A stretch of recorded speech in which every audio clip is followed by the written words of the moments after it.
welcome everyone back to the Subaru, the first ever Subaru I've had on the channel. It's the first ever Subaru I've ever owned. This is the first impression, first drive video. Absolutely love it, and the point of this video is to quickly just have some driving footage and listen to some noises that it makes, and at the end of the video we'll wrap up with what problems I've found on it so far, because there's quite a few. And then obviously we can plan out the next set of videos and that sort of thing. First things first, we are about to hit the tunnel, and it was the obligatory tunnel run. Window down. Your window down slightly because you're stuck to a window. There we go. Drop a gear or two. Time for speed. Into the tunnel. Ready?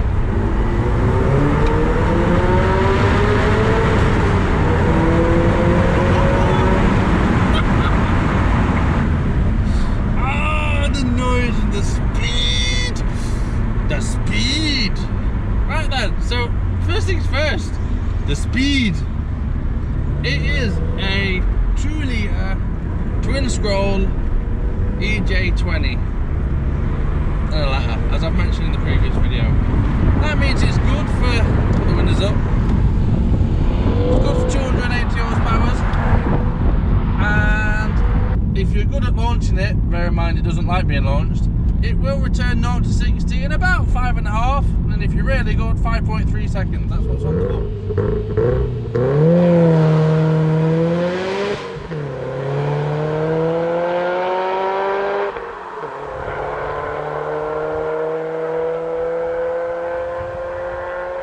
That's shifting. This is the quickest car I've ever had on a 0 to 60. Because this is 4-wheel drive, this gets up and goes.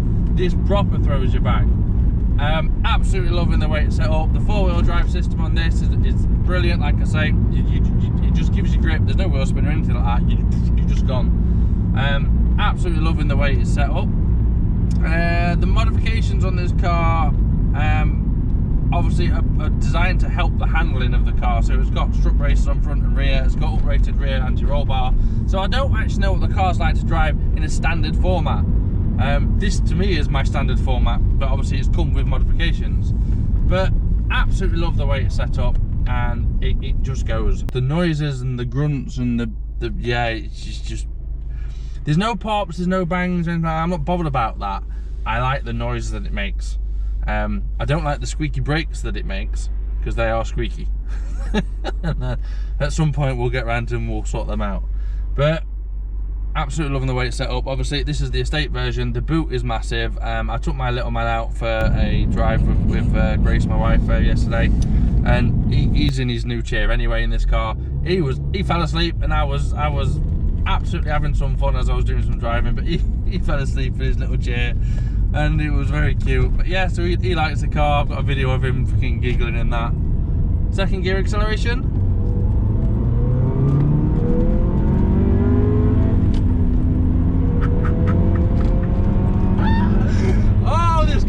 Naughty! This car is naughty! Absolutely love it. We're going to go up to a little picturesque spot in a second, even though the weather's miserable, and I might be able to try and take some nice moody photos to stick on the Instagram. Speaking of Instagram, make sure you're liking and you're following and that sort of thing, because I'm sticking pictures up quite regularly now. I've got a new toy. The link will be up, well not the link, but the tag at Bluudys garage thing will be up right now. So let's talk about some of the problems that I've noticed with this car at this moment in time. A lot of them are electrical. So the front fog lights do not work. Don't know what the problem is yet. The rear driver's door does not lock or unlock, either with the button in the car, or when you do remote central locking you have to manually do it. So I'm not sure what that is. The screen in the middle of the dashboard that displays like how much fuel's left and that sort of thing, that just has a mind of its own at some point. It comes on, comes off, sometimes perfectly fine, sometimes not. Don't know what that is. The lights in the roof flicker. I assume that's just because they're not the right compatible LEDs. The headlight halos don't seem to work, I don't think, but they certainly don't work on the normal side light mode because there's orange lamps on the front that light up. So not sure how they're wired, and they're probably part of the random red wires that's in the engine bay. There is a subwoofer kit, but there is no subwoofer. Luckily there's no fuse in it, so we'll have a look at that and we might fit a subwoofer to this car. Seems it's probably most of it's already there, fingers crossed. Let's go to mechanically noisy ones. So when I reverse onto my drive, there's some clunking from the front end. So I'm not entirely sure what that is, but it only happens when I'm reversing, and it's only when I'm reversing onto the drive. So I don't know if it's a bush or a drop link or anything like that, not sure. Speaking of noises, the brakes I've already mentioned are squeaky when you're going at low speeds. It could be a squeal plate that's missing, it could be anything. The brakes work fine, but they are noisy. The clutch, not entirely happy with. Sometimes it feels like the bite point's quite low, bloody hellfire. Sometimes the bite point is quite high, so I don't know whether I just need to bleed the clutch if it's hydraulic. I have no idea what it is on this car, not even looked yet. But yeah, I'm not entirely happy with the clutch. It doesn't slip, but I'm not happy with it. So the brakes are noisy. Oh, and the other thing that's noisy is the front passenger wheel bearing, the bearing on it. It's quite grumbly, which is one of the reasons that I discussed with the previous owner as well when we were just negotiating price. It's quite loud, and you could actually feel it in the passenger footwell as well. Feel a little vibration. So there's certainly a few things to fix on it, and the electrical ones are probably going to lead me down like a minefield of problems, probably. Hopefully some of them are just fuses, but like the driver's door, I have no idea. Maybe it's a cut wire or an earth. Don't know. Could be something really easy. Might not be. So we're going to find all them out, and then we can actually look to start actually modding the car. I would like bigger brakes for it later down the line, because 280 horsepower, the brakes stop, but I want them to be able to stop better, and also we'll upgrade the discs and the pads as well. It's currently sat on Bilstein dampers with WRX STI pink springs, so the ride, although the bit that you just saw was a bit bumpy, is actually quite nice. It's lovely in that on motorways. It's not finicky or anything like that, so I'm not going to be looking to change that unless something breaks. I don't want coilovers or anything like that, because it's low enough, it rides nice. I don't need to be changing that.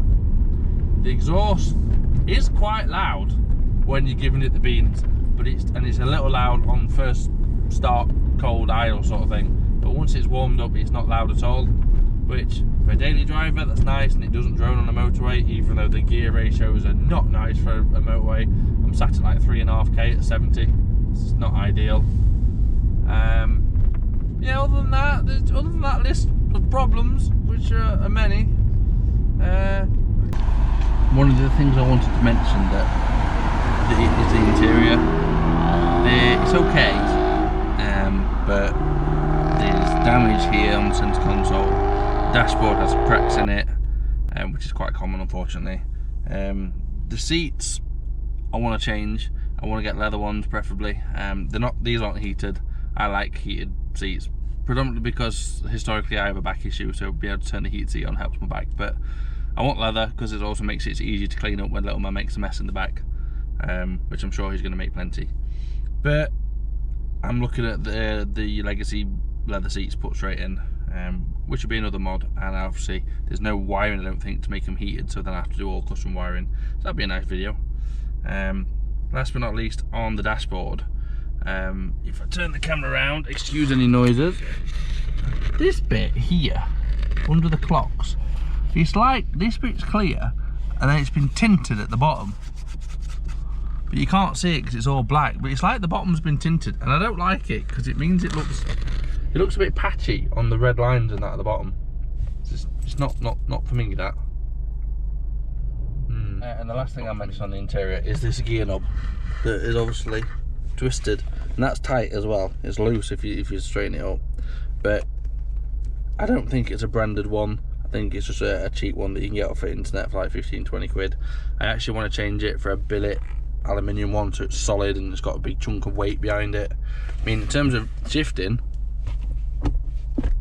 it's pretty short, so there could be a short shifter fitted, unless that's how they are standard on this car. I have no idea. It's my first ever Subaru. But at least I want to change the knob, which is a very easy mod to do, but the feel that it will give you when you're changing a gear will be much, to me, much improved. So quite a lot improved. Did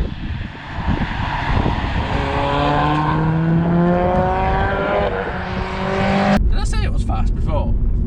And the noises it makes. Did I mention the noises it makes? Oh, I don't think I ever did. Third gear acceleration just pulls like an animal. Out from 30, dropping into a 60 zone, and the acceleration, it just went. So the car is currently on Michelin Pilot Sport 5s, and for the most part they grip really well.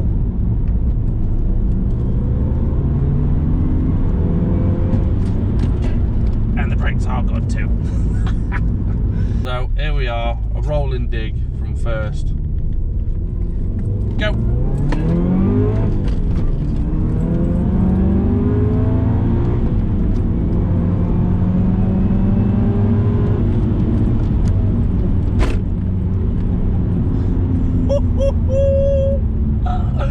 Yeah, if you're doing it from rolling, that's much better than trying to do it from standing. The car handles much better. The gearbox doesn't want to kill me, or the clutch doesn't want to kill me either. That's nice. It just makes such lovely noises. That wraps up my driving video. I hope you've enjoyed it. I hope I've not waffled too much, and I hope you've seen some exciting footage. If you have not already liked and subscribed, why not? Make sure you do, so you get the notifications of when the new videos come straight out on the channel. And last but not least, thank you very much to Nick Kaywood and Paul Newton, who are my Patreon subscribers. They have been long live Patreon subscribers ever since it was running, and it's greatly appreciated. As a thank you, I will be starting to stick my patrons' names somewhere on this car. I've not figured out where yet, and I've not figured out how I'm going to do it, but they're going to go on this car just like they are on the MR2. The biggest issue I have there is I haven't got a colour theme for this car yet, so I don't know what colour stickers to make if I go down the sticker route.